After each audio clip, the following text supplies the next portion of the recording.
दोस्तों, बिहार में अभी चुनाव का परिणाम आया था 14 नवंबर को। उसके बाद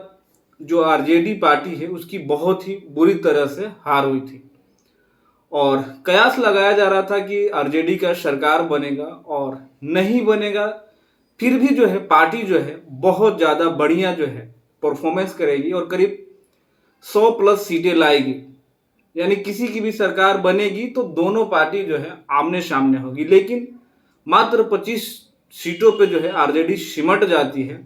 और उसके बाद तरह तरह के बयानबाजी सोशल मीडिया पे और मीडिया में चालू हो जाता है, जिसमें कहा जाता है कि अक्सर जो भी आरजेडी के समर्थक हैं, जो सपोर्ट करने वाले हैं और जो सिंगर हैं जो आरजेडी को सपोर्ट करते हैं, उनके भद्दे भद्दे गाने और रंगदारी टाइप गाना और जातिवाद गाने जो हैं इसी वजह से आरजेडी का हार हुआ है। अब ये बातें इतनी ज़्यादा बढ़ जाती है और मीडिया में जो ये बातें हैं और सोशल मीडिया पे रील पे सब चीज़ें जो है इतना ज़्यादा जो है शेयर होने लगती है और दिखाई देने लगती है कि तेजस्वी यादव को जो है लीगल एक्शन लेना पड़ता है और करीब 12 से 13 जो है सिंगर है भोजपुरी को जिन्होंने आरजेडी पे बिना पूछे तेजस्वी से गाना गाया था, उन पे लीगल जो है एक्शन लिया जाता है और तेजस्वी यादव ने सीधे बोल दिया है कि बिना पूछे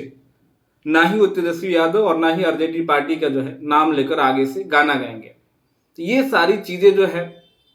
अभी लिया गया है तेजस्वी यादव के तरफ से और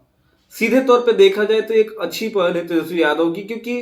तेजस्वी यादव का ही जो भी बिगड़ा है, बाकी उन सिंगरों का तो कुछ नहीं बिगड़ा है। उनको तो प्रॉफिट ही हुआ है तेजस्वी यादव के नाम पे गाना गाकर उन्होंने पैसा कमाया है और तेजस्वी यादव की जो है पार्टी का जो है उन्होंने स्तर गिराया है। इस वजह से तेजस्वी यादव ने ये एक्शन लिया है। तो इस पे आप लोग का क्या कहना है कमेंट करके जरूर बताना।